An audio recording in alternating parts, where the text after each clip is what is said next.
Borne, maître mot de son discours, libérer le potentiel français et garder le contrôle de notre destin, c'est ce qu'il a dit. Et pour en parler, nous sommes justement en ligne avec notre chroniqueur Patrick Caner, président du groupe socialiste au Sénat. Bonjour. Bonjour à vous. Merci beaucoup Patrick d'être avec nous ce matin sur Radio J. Alors oui, Elisabeth Borne qui part, qui n'est plus Premier ministre. Quel bilan on peut tirer de ces 20 mois quand même d'Elisabeth Borne à Matignon? Il faut dire que Madame Borne aura été comme ses deux prédécesseurs, M. Philippe et M. Castex, le bon porte-parole du président de la République. C'est la logique qui est devenue celle de la Ve République. Madame Borne est un bon serviteur, une bonne collaboratrice. Elle a été une bonne collaboratrice.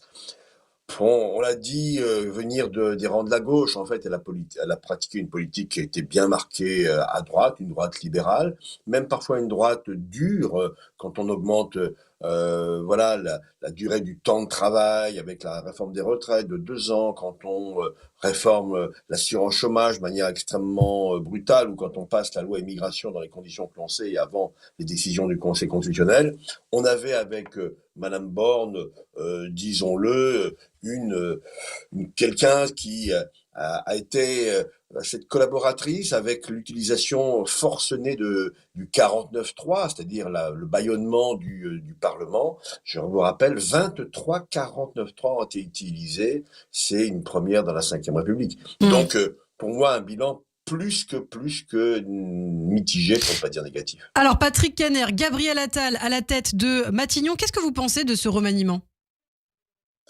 Tout d'abord, bravo à Gabriel Attal. C'est une montée en puissance extrêmement impressionnante, parce que c'est un homme très jeune qui n'a jamais occupé de responsabilité municipale, départementale, régionale, qui a toujours été un homme d'appareil politique, lui aussi venant de la gauche. Mais vous savez, je vais vous dire très simplement, on peut changer de premier violon, mais c'est toujours le même chef d'orchestre qui est à la manœuvre depuis 80 mois à l'Élysée. Donc je ne crois pas beaucoup aux capacités de M. Attal de faire bouger les lignes. Il va être là pour appliquer peut-être de nouvelles réformes sociétales, l'IVG dans la Constitution, la fin de vie, mais tout ce qui touchera vraiment à la vie des gens, aux besoins des Français face à l'inflation, face au pouvoir d'achat, tout ça, je crois malheureusement qu'il n'aura aucune marge de manœuvre. Il s'agira aussi, Patrick Caner, de s'opposer au Rassemblement national, d'affronter le Rassemblement national. Est-ce que vous pensez que Gabriel Attal peut être un atout malgré tout pour faire barrage au Rassemblement national, aux européennes ? Alors, j'entends cette petite musique depuis hier soir, en disant, mais Attal, il a 34 ans, Bardella, il a à peu près le même âge, même moins, et donc ça va être un combat des chefs, de jeunes chefs, et il va ainsi permettre aux républicains, au sens large du terme, d'éviter la montée du Front National et aussi de reconquête de Zemmour, c'est-à-dire, grosso modo, aujourd'hui, presque 40% de l'électorat. Enfin, imaginez-vous, l'extrême droite en France, 40% de l'électorat potentiel aux élections européennes. Eh bien, moi, cette dimension-là m'agace profondément. Parce que ce n'est pas en changeant d'homme qu'on va lutter contre le Front national, contre Reconquête et ses idées absolument abjectes.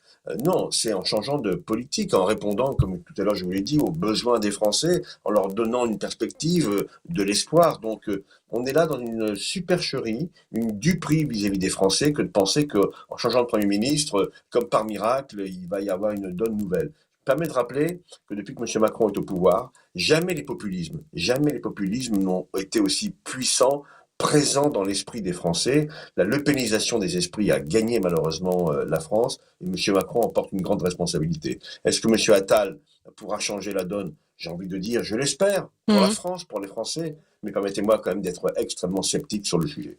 Alors une dernière question, il nous reste un petit peu de temps, Patrick Caner. Le jeu des chaises musicales va aussi peut-être commencer, peut-être que d'autres ministres vont être remplacés. À quoi s'attendre dans les prochains jours selon vous ?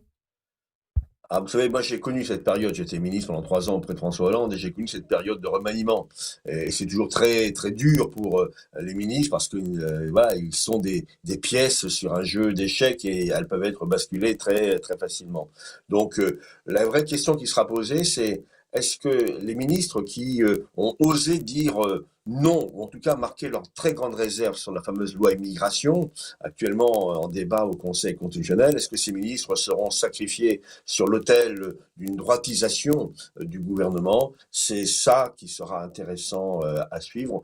Pour le reste, quand on me parle de réduire le nombre de ministres, écoutez, c'est un objectif qui a toujours été celui de M. Macron et qu'il n'a jamais mis en œuvre depuis qu'il est au pouvoir. Merci beaucoup pour toutes ces précisions. Patrick Kanner, président du groupe socialiste au Sénat, merci d'avoir été avec nous sur Radio J. Bien sûr, on vous retrouve comme chaque semaine, une semaine sur deux, en tout cas le mercredi matin. Merci beaucoup et à très bientôt. Radio J. Zoom Israël, Pascal